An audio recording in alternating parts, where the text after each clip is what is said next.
So alam nyo sa pinagdadaanan sa maraming lumalaban ngayon, not only for Senate independence, but para lumabas ang totoo sa flood control, lumalaban sa administrasyon, paradise na po yung konting katahimikan. No?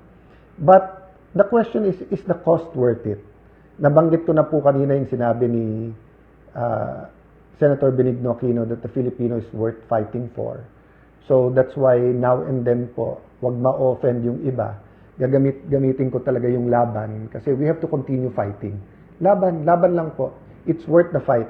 We have to continue fighting, no? Once, we're a product of hope.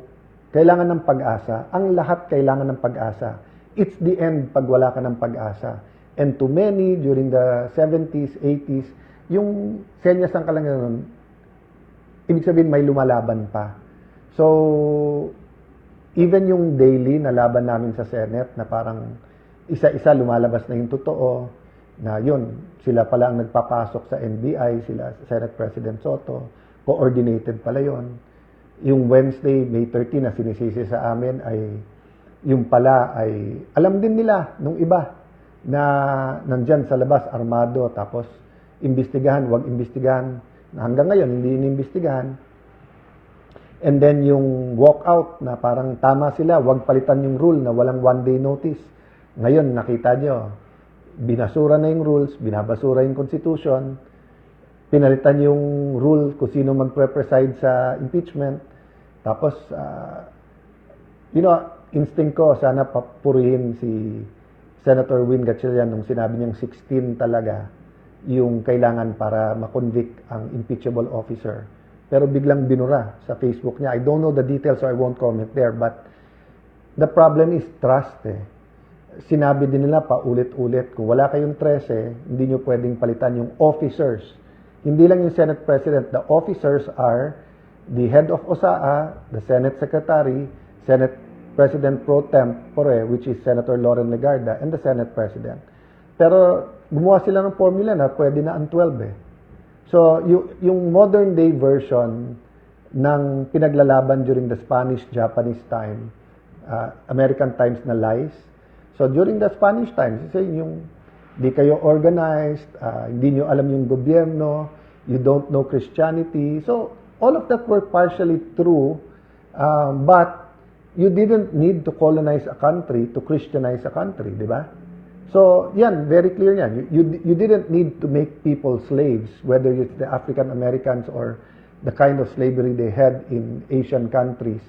You didn't have to have slaves to say na it's in the name of Christianity or the name of good governance, di ba? So, yun yung modern version ngayon na 12 is 13. You need 13, but you can justify because you need the Senate and you need to cover up the flood control scam, di ba? So, my point is there is the trust. Ang trust, basta't nandyan, you can work kahit na enemy mo. Pero pag nawala yung trust, so once na paulit-ulit yung mga mananakop sasabihin, we'll give you your freedom, we'll give you your freedom, nakita mong binobola ka rin, di ba? So, ganun din, nung February, nung sinabi nila na wala kayong kaso kapag hindi nyo nilagay si Loren Legarda as Senate President, naniwala yung marami naming kasama. But then, nabuko nila, gagamitin na naman to sa impeachment. Paulit-ulit sinasabi sa amin na ang impeachment, impartial.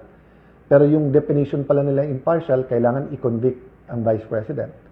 So, nung lumaban at sinabing, wag lang si Loren, nung ako na nilagay, ayan na naman. Pagka umalis kayo kay Alan, wala na kayong kaso. Pag nandiyan kayo kay Alan, kakasuhan kayo. Diba? That's why nga, iba po yung reaction ng pamilya ni Senator Jinggoy because alam nila yung totoo. Talagang na-witness din po nila yung mga tumatawag at mga nagsasabi at mga naggagaranti. So may cost po. If we don't do anything now, the cost will not fall on me immediately.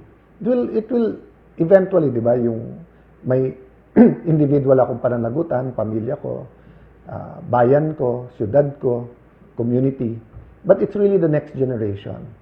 So in the same manner na lumaban ng EDSA 1, EDSA 2, lumaban sa Napoles sa napakaraming scandal is because we wanted it to end. Repentance, then reformation, Restitution was there, hindi lang yun masyadong keyword dati, ngayon keyword siya. Pero pagbabago, renewal. 'Di ba sa tunay na renewal, the old is gone, 'di ba? So when you say that you're a new creation in Christ, it's a work of progress, pero kung dati may idols ka, dapat wala na. Kung dati immoral ka, dapat nawawala yung immorality. Kung dati nagnanakaw ka, hindi ka na dapat nagnanakaw. So that's the problem. Kung papayag tayo na i-maneuver lang itong flood control, at nakita na po natin, lalo po sa Blue Ribbon, headed by Senator Lacson, at hindi pa ho tapos, in-expect po namin. Part of their playbook yan, mangligaw, mag-offer ng kung ano, no, kung hindi, mag-threaten, kung hindi, itutuloy nila threat nila. False witnesses, maglalabas ng mga contractor, di ba kinuha ngayon si Diskaya. Meron na pong bumaliktad dun sa mga DPWH na sinabi nila na binidiktahan din sila kung ano sasabihin. Yung unang sinabi ni Yusek Bernardo, nagbago din yon. Kay Senator Joel Villanueva, apat na yung version nung paano siya supposedly guilty. And none of those versions are true. So ganun din, na ngayon na kinuha na si Mr. Diskaya from the Senate, sabi niya na damay-damay na, sasama na lahat ng kilala niyang police. That's good. But there's nothing stopping the creative people in this administration from saying, we'll take care of you, eto mga ituro mo. Then suddenly, may kaso, whether sa DOJ at Ombudsman, then suddenly you're facing jail. Then finally, it's true. That's why pinilit nilang makulong si Jinggoy kasi sabi niya, nawawalan na ng takot yung iba, lumalaban na. So kailangan natin ipakita na totoo. At madali kay Jinggoy kasi usual suspect, di ba? So wala nang maniniwala sa tingin nila na Jinggoy sacrificed because ayaw umiwalay sa grupo. But siya na nagsabi, he has evidence in the right time. Payagan natin siya magsabi sino at ano yung ebidensya. Pero mabigat po yung ebidensya and it will show. I've been hearing the last few days, there's so much evidence against the major players dun sa flood control. And everyone saying sana lumabas. That's why nga, pinanghawakan pa rin natin yung Blue Ribbon Committee. The other point I want to make about counting the cost is, yun nga, ano yung cost sa next generation? Kapag kinover up natin to, may cost. So ulitin ko pag lumaban ka ngayon, may cost. May cost. Aapihin ka, dudurugin ka sa media at social media, kakasuhan ka, baka ikulong ka pa. Sana naman walang papatay, pero that's always there whether sadya or may nagkamali yung patayan. But that is the cost for people who will fight. So I'm not dissuading people from joining the fight because we need you. We need the prayers, we need the commitment, we need more independent heads to stand up and say, mali na to, lumaban tayo. Pero may cost din yung hindi lumaban. Yung cost are the millions of Filipinos who will have to go abroad because walang trabaho dito. The cost will be the millions of Filipinos na hindi mapapagamot kasi nanakaw yung panggamot or pang-ospital. The cost will be millions of Filipinos na mababansot because there's not enough money or not enough programs for the first 1,000 days ng buhay ng tao, no? Or including yung healthcare nung buntis, di ba? The cost is huli na tayo sa tourism, halimbawa sa education or as a country, no? There was a time in the 60s second to Japan tayo. Then there was a time second to the last. Then during the time of President Ramos, yun, umarangkada na tayo. During the time of President Pinoy, umarangkada na tayo. During the first 3 years ng Duterte administration, grabe na po yung pinuntahan ng ating ekonomiya. Not perfect, nandun ng corruption, but it wasn't systemic. Now it's back to being systemic. So do you want to be truly free? To be truly free, we have to have the culture and we have to have the environment, we have to have the laws and the system that guarantees that freedom. So the Constitution is a good start.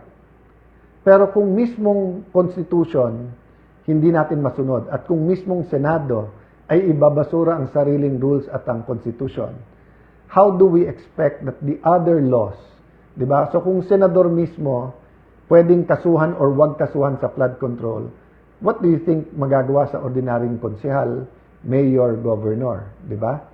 So yes, we want a big fish, but we want the real fish. We don't want a sacrificial lamb na fish, di ba? Or we want the people who really did it para meron talagang saying, may katuparan yung sinasabing crime does not pay. So when you pay, that's a cost, di ba? Umutang ka, kailangan mong bayad. You do the crime, you have to do the time. So again, you're going back to what is the cost. So yun po ang hinihingi ko po sa mga kapatid nating media, sa mga kapwa nating senador, sa mga netizens natin, sa mga businessman natin. This weekend, as we talk about independence, let's think about the cost. Ano yung cost kung lumaban tayo? Ano yung cost kung i-expose natin? May personal cost po to ha. Pero yung benefit po ay sa buong bayan. Samantalang pag tumahimik tayo, may personal gain po to. Pero yung epekto naman po sa buong bayan. Diba? I don't want to compare yung mga lumalaban ngayon sa ating mga national heroes. Kasi grabe po ang pinagdaanan ng ating mga national heroes. I cannot imagine. I don't want present-day Christians now to compare themselves to yung pinagdaanan ng apostles, for example. Or for a people to compare sa pinagdaanan ng Israelites, for example, when they were in Egypt, di ba? Iba-iba po ang season, iba-iba po ang pinagdadaanan, but each season po ay meron pong cost. Cost if we do the right thing, cost if we do the wrong thing. So in a couple of days, we're going to face many issues, an economic crisis. Are we going to tell the people kung ano talaga ang sitwasyon, kung may pera ba talaga ang bansa o hindi? Are we going to tell them why we have or don't have money? Are we going to tell them the truth whether we're going to increase taxes or not? Are we going to tell them the truth nasaan na yung pera the last few years? Okay. We're also going to face an impeachment. So are we going to tell the people the truth? Are we going to really have an impartial trial or aayusin at luto na to? Are we going to tell them the truth that dapat 16 to convict? Or babawasan ba natin ng 6 na senador para maging 12 na lang? No? We're going to face ilan pagsubok, lumabas ang totoo. Again pag lumabas yung 18, sabi nila may 4 pa daw. 18 na former Marines, hindi ko alam yung 14 kung ano yung ano nila. Meron pong mga key people na may mga key evidence. Hindi ko sinasabi na lahat ng sasabihin nila ay totoo or may totoo, hindi totoo. Ang point ko po, it's our job to listen to them. It's the job of the Blue Ribbon Committee. Invite lahat. Kung kalokohan ang sinasabi nito, so sabi nung iba, Sir, over the years, ang daming nag-witness dyan na kalokohan. Yes. Paano nabisto na kalokohan yung sinasabi? Because nag-witness sila doon. Because you had different senators from different backgrounds, different styles of questioning them. Then you had an active media. Wala pang social media masyado nun. So lalo po ngayon, maglagay ka dyan ng 1, 18, 100 na may ebidensya, pictures, video, testimony. Makukompare natin lahat ng date niya. Makikita natin yan kung deepfake yan, kung edited yung pictures, kung edited yung video, kung AI yan, kung totoo, di ba? So, but the point is, if we cover it up, grabe po ang magiging cost at ang magsasuffer nito next generation. I'll close by remembering when, naiyak-iyak ng dad ko nung EDSA Revolution. Before pa pumutok lahat yon, I think it was a day before. Kasi nga pinapa-secure niya kami, tapos gusto niya mag-abroad muna kami, kaya Amerikana nga yung aking nanay. But nung sinabi namin, if you're going to fight, we're going to fight. And I was 15 years old. Sister was a little bit older. My brothers were much younger. My mom didn't know what was happening, but she hardly saw my dad in tears, no? So he maiyak-iyak lang, but nung sinabi namin, we'll stay. If you're gonna fight, we're gonna fight. Doon siya naiyak kasi sabi niya, I'm doing it for you. I'm doing it for you. So napakaraming beses all throughout our life na mag-aral ka ng mabuti, Alan, para sa iyo to, di ba? Alan, bakit mababa grades mo? Di ba yung mapapamanahan kita pero magagastos mo lang yan. Pero mag-aral ka, para sa iyo to. Pia, hindi ka pwedeng pumunta sa party na walang chaperon, para sa iyo to. Many, many times it was about discipline. And later on in life, para sa'yo to. But yung sacrifice, he meant it. And in fact, fast forward, in his last few months, nung umiiyak siya, nung sasakit, and then he told me, Alan, nung 60s, nandito ako sa Amerika. High hopes for the Philippines, pero ganito Pilipinas. So isipin mo yon, 2003. But sabi niya, 40 years later or 30 years later, ganun pa rin ang Pilipinas. Sabi niya, ganun pa rin ang hope siya, pero ganun. Tapos umiiyak siya. Tapos sinasabi ko, Dad, don't lose hope. So can you imagine the sacrifices in 1986? Now it's 40 years later. 40 years was the number of years that the Israelites were in the desert. And I've always thought it was simply because of disobedience.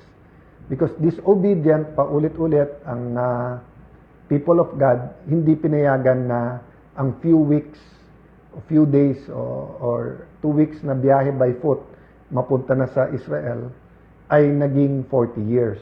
But may nag-explain po, and I've seen a lot of preaching after that, na nagsabing, the Israelites were taken out of Egypt, but Egypt was not taken out of their minds. Meaning, they still thought as slaves.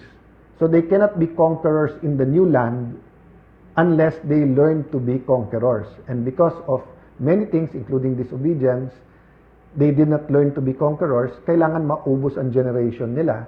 Kaya yung new generation na ang pumasok. So when natapos yung martial law, nagkaroon ng new constitution, sabi nung iba, hindi nawala yung corruption, na decentralized lang. So dati centralized sa Malacanang at sa executive ang corruption. Ngayon may corruption sa legislative, sa konsehal, sa barangay, businessman, yun din ang sinasabi. Dati I just have to contend with the USEC, naging director. Dati I just have contend to the mayor, ngayon panay barangay captain. So nandiyan yung mga problema. But the question is, after 40 years ng EDSA revolution, is the new generation, kami na yon, mga martial law babies, ready to turn over to the next generation to say, we're ready to be corrupt-free.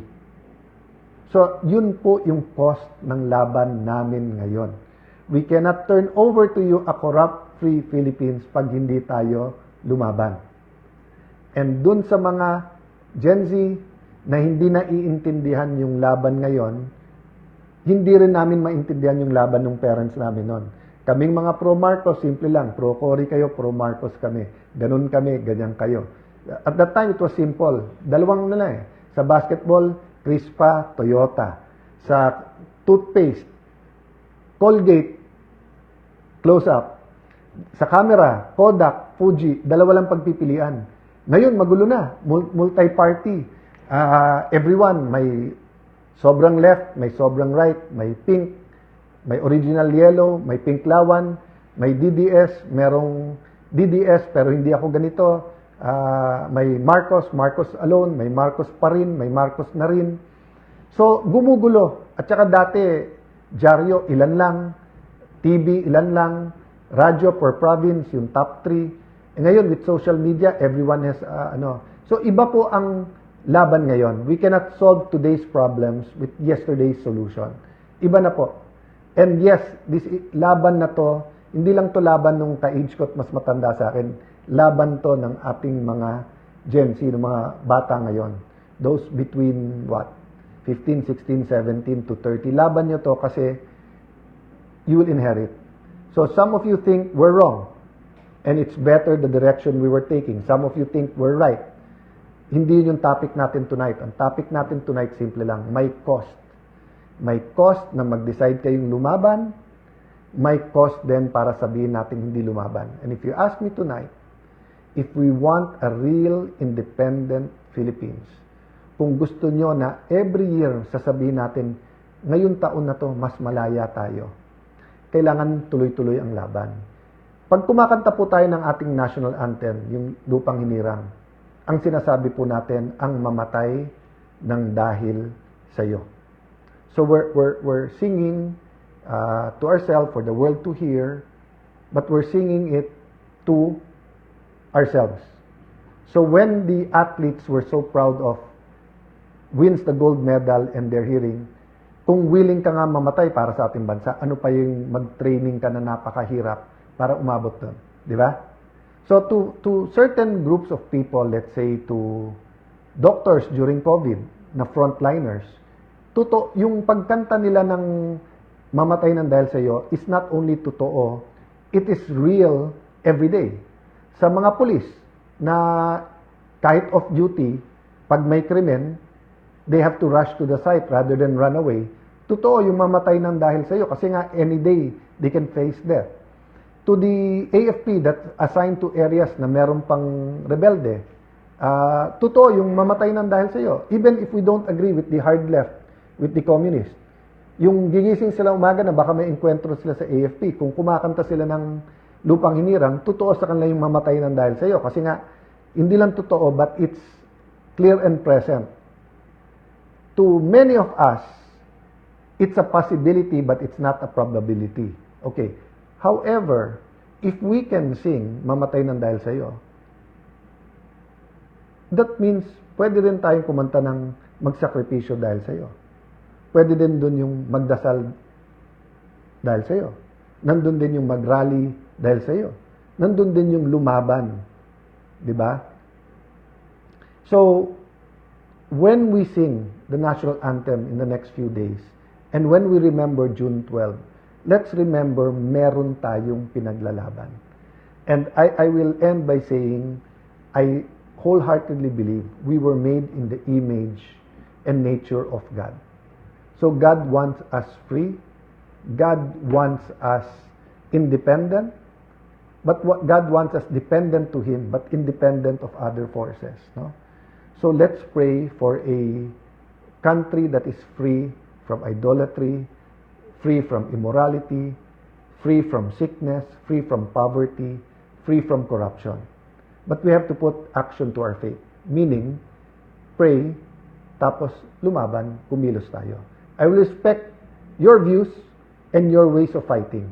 Ang importante, lumaban tayo at ang importante, una sa Diyos, pagkatapos sa pamilya and para sa bayan. God bless you all.